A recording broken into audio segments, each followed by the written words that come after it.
ഒരു ചെറിയ ഇടവേളയ്ക്ക് ശേഷം സിനിമാക്കാരുടെ എല്ലാവരുടെയും കാര്യമല്ല കേട്ടോ, ചില വാതിൽമുട്ടൽ വിദഗ്ധരുടെ കാര്യം തീരുമാനമാവാൻ പോകുന്ന ഒരു വിധി പ്രഖ്യാപനം വന്നിരിക്കുന്നു സുപ്രീം കോടതിയുടേതായിട്ട്. കാര്യം പ്രത്യേകിച്ചൊന്നുമല്ല. ഹേമ കമ്മിറ്റി റിപ്പോർട്ടിൽ ലഭിച്ച മൊഴികളുടെ അടിസ്ഥാനത്തിൽ അന്വേഷണവുമായി പ്രത്യേക അന്വേഷണ സംഘത്തിന് മുന്നോട്ടു പോകാമെന്ന് സുപ്രീം കോടതി പറയുകയുണ്ടായി. മാത്രമല്ല, കുറ്റകൃത്യം സംബന്ധിച്ച അറിവ് ലഭിച്ചാൽ FIR രജിസ്റ്റർ ചെയ്ത് അന്വേഷണം നടത്താൻ അന്വേഷണ ഉദ്യോഗസ്ഥൻ ബാധ്യസ്ഥനാണെന്നും കോടതി വ്യക്തമാക്കി. ഹേമ കമ്മിറ്റിക്ക് ലഭിച്ച മൊഴികളെ കുറിച്ച് അന്വേഷിക്കാൻ പ്രത്യേക സംഘത്തെ രൂപീകരിച്ച ഹൈക്കോടതി വിധിക്ക് എതിരായ ഹർജികൾ ഇടപെടാൻ സുപ്രീം കോടതി വിസമ്മതിക്കുകയാണ് ഉണ്ടായത്. ജസ്റ്റിസ് വിക്രംനാഥ് അധ്യക്ഷനായ സുപ്രീം കോടതി ബെഞ്ചിന്റേതാണ് സുപ്രധാനമായ ഉത്തരവ്.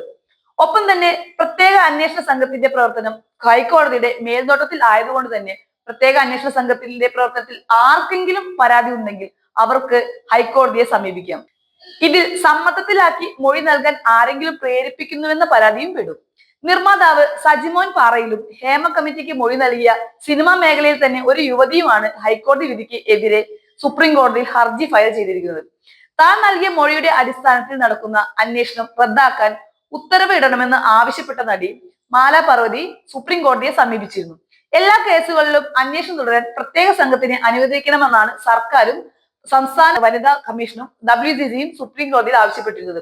അന്വേഷണത്തിന്റെ തുടക്കം മുതൽ സിനിമയ്ക്ക് അകത്തുള്ളവരും പുറത്തുള്ളവരുമായി വലിയൊരു കൂട്ടം ആളുകൾ തന്നെയാണ് ഈ കേസിൽ ഉൾപ്പെട്ടിരിക്കുന്നത്. മൊഴി കൊടുത്തവരെ പ്രത്യേകം ടാർഗറ്റ് ചെയ്ത നടന്മാരുടെ PR വർക്കുകളും സുലഭമായിരുന്നു. ചുരുക്കി പറഞ്ഞാൽ നിന്നവനും നിന്ദിച്ചവനും ഒക്കെ കുടുങ്ങുമെന്ന് സാരം. ഇങ്ങനെയെങ്കിലും സിനിമയ്ക്കകത്ത് നടക്കുന്ന പീഡന മാഫിയക്കാർ നന്നാവുമെങ്കിൽ ഇത് നല്ലൊരു അവസരമായി കാണാവുന്നതാണ്.